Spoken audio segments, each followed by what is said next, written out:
semuanya, Assalamualaikum. Gimana kabarnya? Nah, di video kali ini saya akan menjelaskan pengertian dari tenaga pendidik dan kependidikan dan bagaimana sih hubungannya. Dan mari kita sama-sama simak arti dari tenaga pendidik. Tenaga pendidik adalah individu yang bertugas untuk mendidik, mengajar, dan membimbing siswa dalam proses belajar. Mereka mencakup guru, dosen, dan pengajar lainnya yang berperan dalam menyampaikan pengetahuan dan keterampilan. Tugas utama tenaga pendidik meliputi merencanakan pembelajaran, mengembangkan kurikulum, mengevaluasi kemajuan siswa, serta menciptakan lingkungan belajar yang kondusif. Kualitas tenaga pendidik berpengaruh besar terhadap keberhasilan pendidikan dan perkembangan siswa. Dan fungsi tenaga pendidik.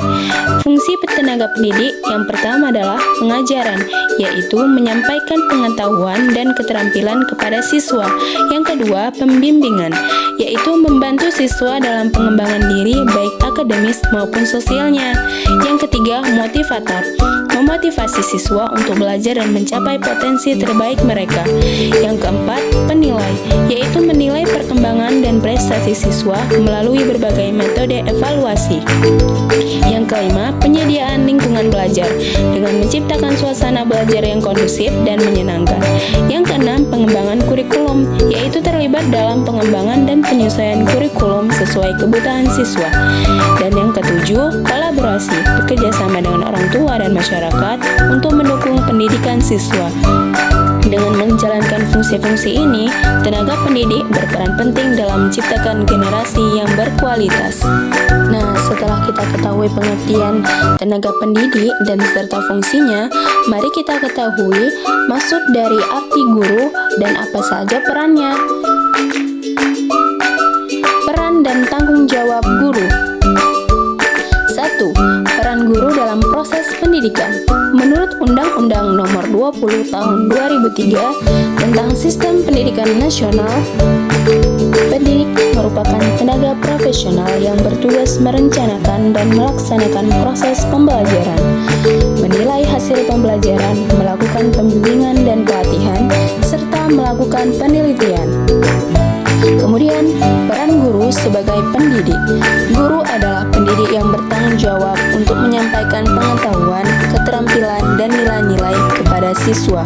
Mereka merancang dan menyampaikan materi pembelajaran dengan menggunakan metode dan strategi yang sesuai untuk memfasilitasi pemahaman siswa.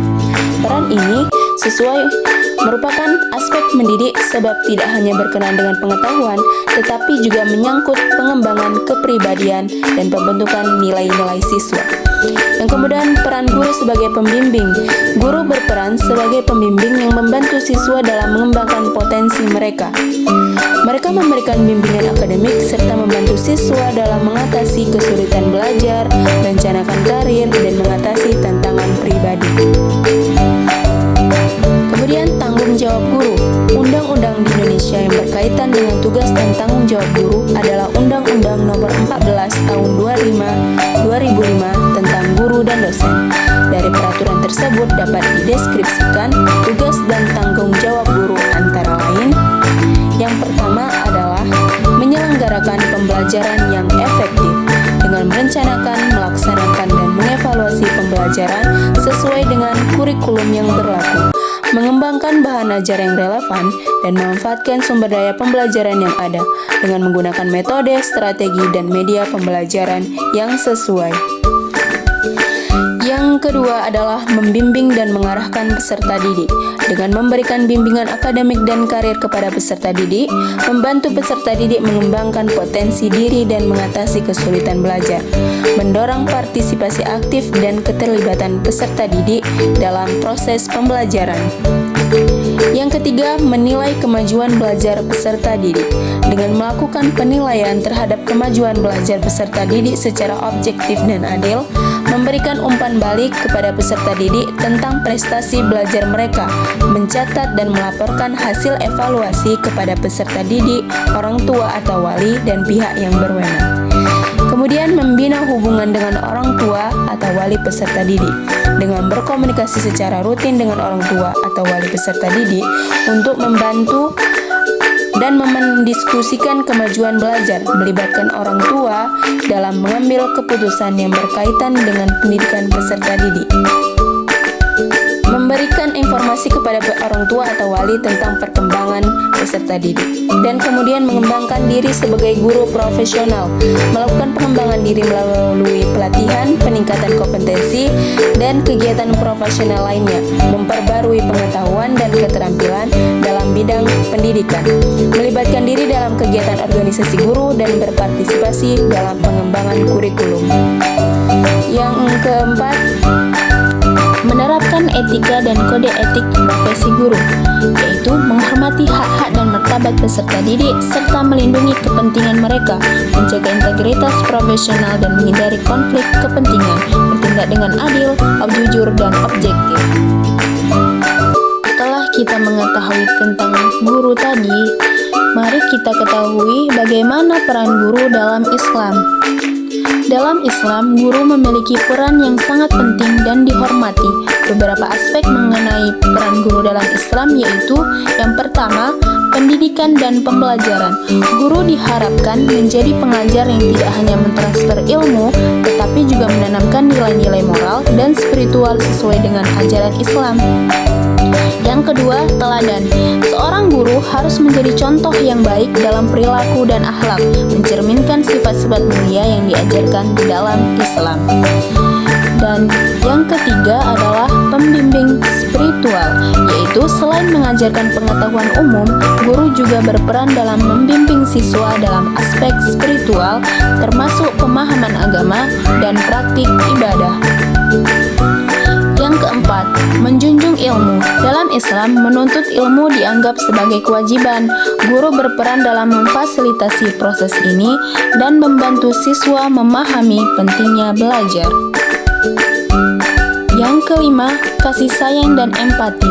Seorang guru diharapkan untuk menunjukkan kasih sayang dan perhatian kepada siswa, memperhatikan kebutuhan mereka baik dalam pendidikan maupun kesejahteraan emosional. Yang keenam, mengajarkan akhlak. Guru harus berupaya mengajarkan akhlak yang baik sehingga siswa dapat menjadi individu yang beretika dan bertanggung jawab. Peran guru dalam Islam tidak hanya terbatas pada pengajaran, tetapi juga meliputi pembentukan karakter dan nilai-nilai yang akan membimbing siswa sepanjang hidup mereka.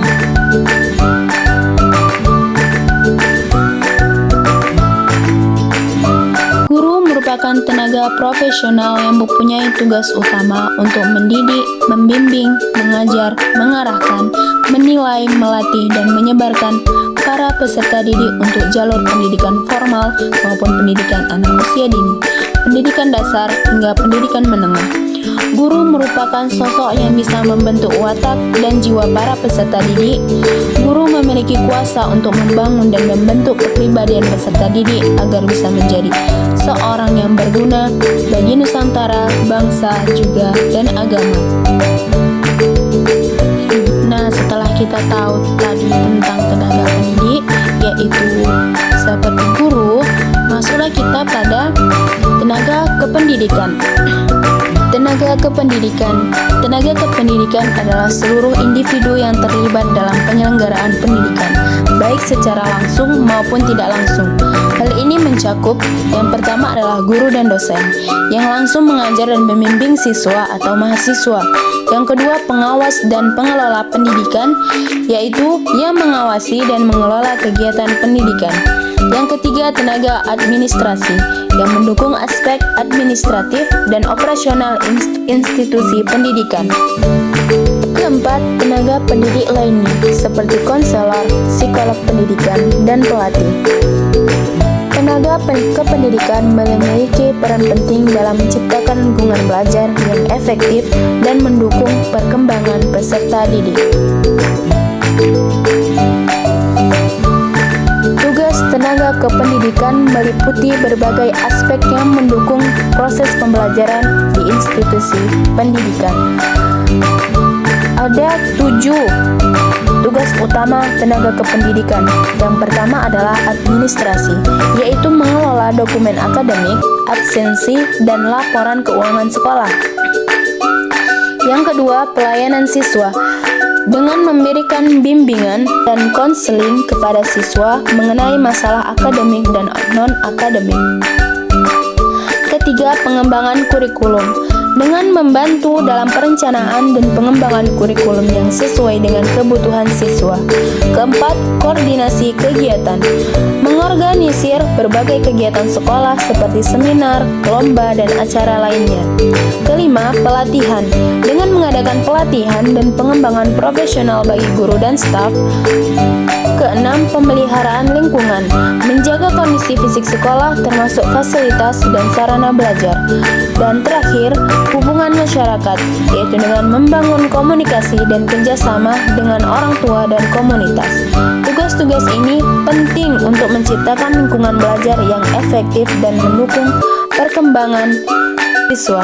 Nah, setelah kita tadi menyimak tentang tugas dari tenaga kependidikan, mari kita simak video berikut ini dan mari kita simpulkan bagaimana hubungan antara tenaga pendidik dengan tenaga kependidikan. Perjalanan ke sini itu nggak mudah karena banyak bebatuan. Kondisi sekolah yang rusak.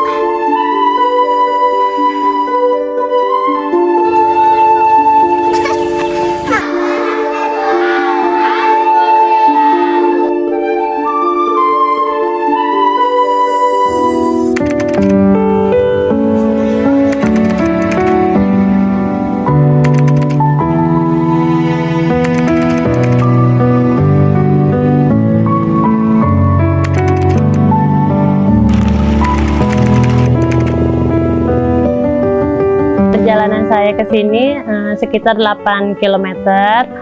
Ke sini saya menggunakan motor bebek saya. Perjalanan ke sini itu nggak mudah karena banyak bebatuan, terus tanah merah yang harus dilewati. Pernah waktu itu kejadian sempet motor tuh kempes. Jadi di tengah-tengah hutan itu ya udah diam aja sendiri gitu kan, celengak-celenguk di orang. Jadi kalau misalkan hujan, kendaraan saya itu disimpan di kampung sebelah. Jadi saya ke sekolah tuh berjalan kaki sambil ngejemput anak-anak juga kan, bisa bareng-bareng jalan bareng-bareng sama anak-anak.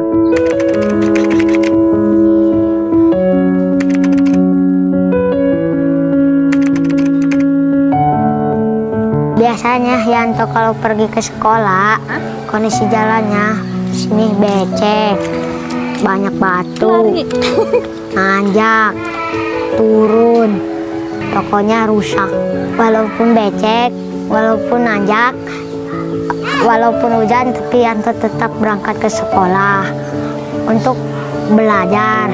Yanto karena mau pintar, mau mengejar cita-cita, mau belajar terus, kayak lebih pintar. Kondisi sekolah Yanto rusak dan terus berisik karena digabungin dan terus jadi gak fokus belajarnya.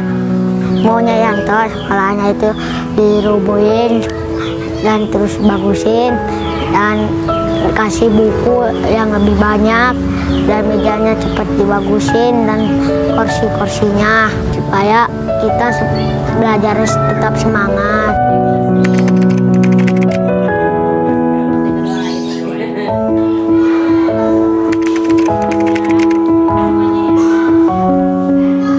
Ada juga sebagian tuh orang tua yang ini ya nekenin ke anaknya, udah kamu tuh nggak usah sekolah gitu kan, anak perempuan tuh nggak usah tinggi-tinggi, toh nanti bakalan balik lagi ke dapur-dapur juga.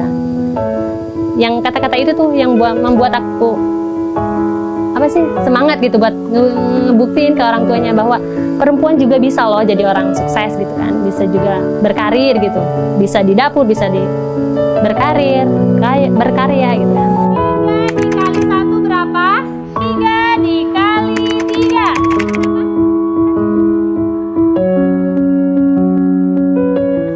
3. Dari awal cita-cita saya emang sudah pengen menjadi seorang guru, karena di sekitar lingkungan saya masih minim juga tentang pendidikan. Jadi saya pengen di lingkungan saya itu berpendidikan semua gitu.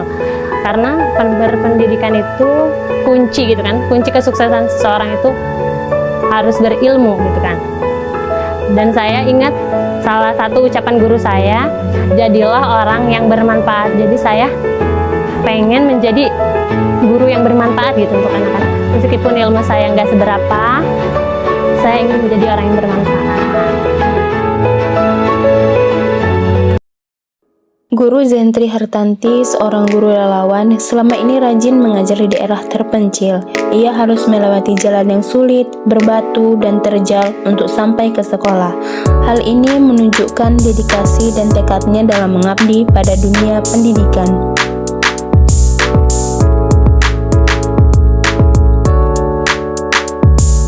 Kondisi sekolah yang sulit, tempatnya mengajar memiliki fasilitas yang sangat buruk. Jalan berkerikil dan berlumpur, baik hujan maupun cerah. Kondisi sekolah yang terpuruk, ruang kelas sempit, serta kurangnya buku dan perlengkapan sekolah menyebabkan siswa kesulitan dalam belajar. Cita-cita guru Bu Zentri Hartanti menceritakan tentang keinginannya menjadi seorang guru untuk memberikan pendidikan yang baik kepada siswa di daerah tersebut.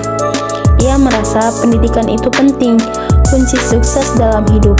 Ia ingin merenovasi sekolah secara menyeluruh, menyediakan lebih banyak buku, meja, dan kursi yang lebih baik untuk memotivasi anak-anak belajar.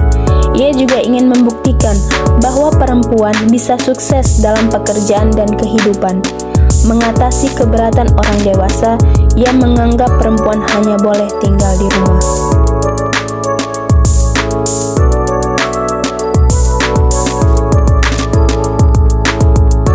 Nah, hubungan antara tugas tenaga pendidik dan tenaga kependidikan dengan sekolah yang terpencil yang ada pada video tersebut adalah tenaga pendidik bertanggung jawab untuk menyediakan pendidikan yang berkualitas meskipun dalam kondisi yang terbatas. Mereka harus beradaptasi dengan keterbatasan fasilitas dan mencari cara kreatif untuk menyampaikan materi. Sementara itu, tenaga kependidikan berperan dalam mendukung administrasi dan manajemen sekolah, yang juga krusial untuk meningkatkan efisiensi operasional. Mereka harus bekerja sama dengan komunitas untuk mengoptimalkan sumber daya yang ada, mendukung pengembangan infrastruktur, dan memastikan keberlanjutan program pendidikan. Secara keseluruhan, sinergi antara tenaga pendidik dan tenaga kependidikan sangat diperlukan untuk meningkatkan kualitas pendidikan di sekolah-sekolah terpencil. Meskipun harus menghadapi tantangan yang signifikan terkait fasilitas dan sarana prasarana.